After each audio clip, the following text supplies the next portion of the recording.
I started my journey from the hotel named Holiday Inn, where I stayed in Amsterdam, the capital of Netherlands, a country in northwestern Europe which is known for flat landscapes of canals, tulip fields, windmills, and cycling routes. I booked my tours to visit a few places in Amsterdam via an online application called Viator Tours and Experiences, which organizes plenty of tours for tourists. You can search and select the places that you want to visit from the application, and the tour guides available there will help you with the rest. It is less convenient to go by taxis to the place I was going to visit, which are situated in the countrysides of Holland. There is an office nearby my hotel where the tour guides were there who arranged a big air-conditioned bus for around 40 passengers, including me. The people of the Netherlands are a German ethnic group who speak Dutch, and interestingly, are the tallest people in the world, who might look like giants to us.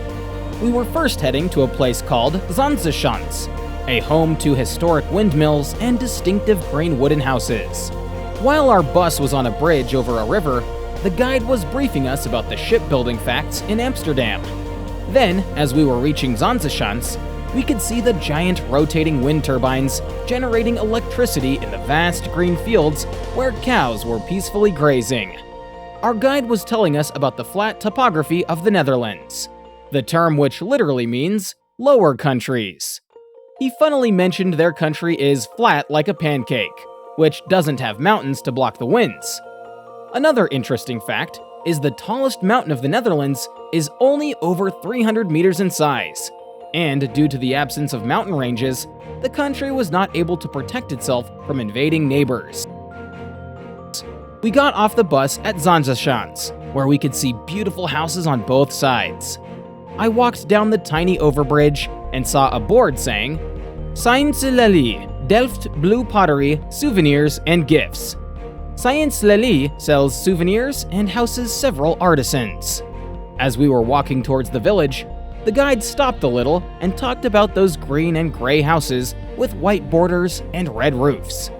Some of the houses here were literally moved from other parts of Holland to this open-air museum to preserve the Dutch architectural heritage.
I was amazed and awestruck at the windmill houses there, while our guide came and asked how I am and whether I was enjoying it over here. I walked towards him, and he asked me how my trip was so far, whether I came from the north or south of India, and if I am coming here for the first time. I told him I was from Kerala. Then he mentioned about the backwaters in Kerala and said it was nice meeting me. I was roaming around and finding a spot to click a selfie with a windmill. I was basking under the Netherlands sun, enjoying the breeze, watching the Zaanse River, captivated at the beautiful greenhouses. One can see the history of the people of the Netherlands, which takes you back to the 17th century, in Zanzashants, a small town in Zaandam, just 20 kilometers away from the bustling city of Amsterdam.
Then we were all walking towards the wooden shoe factory.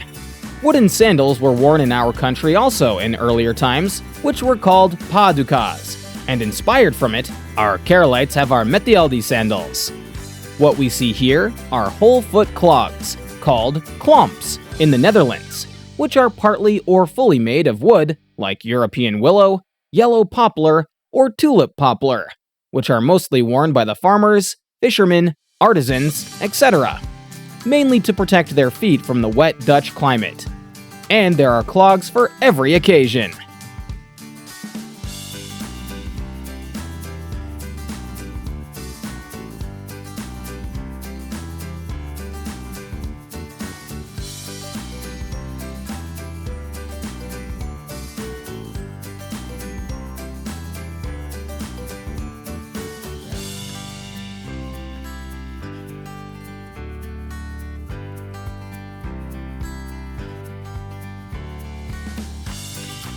As we entered into the shoe factory, the artisans started demonstrating to us the manufacturing of wooden shoes, with some tools and a long knife, which he told us was like slicing cheese. And then he went to a machine and showed us how easy and how little time-consuming it was with the machines.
Another key attraction here was the cheese factory, named Catharina Hoeve, which is a replica of Dutch cheese farm, which we are headed to now.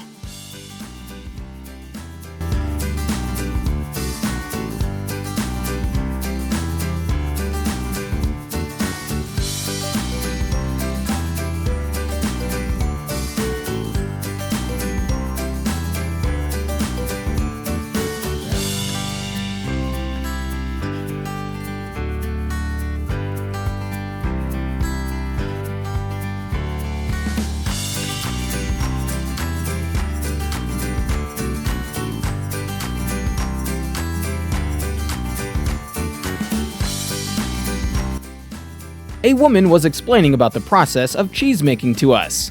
It is a small cheese workshop, where you get to see how the cheese is prepared. And it is a tourist shop as well, which sells various Dutch souvenirs like chocolates, waffles, and endless varieties of Dutch cheese samples, of which you can freely taste as well. And also something beer lovers definitely wouldn't want to miss here are the fabulous craft beers at the Hoop Brewery, with a restaurant, tasting room, and shop where you can taste them and buy them as well. Ending my day with the taste of some brews, with the memory of phenomenal greenhouses, majestic windmills, wooden shoes, and the aroma of cheese lingering in my nose, I bid a small goodbye to Zanzashants.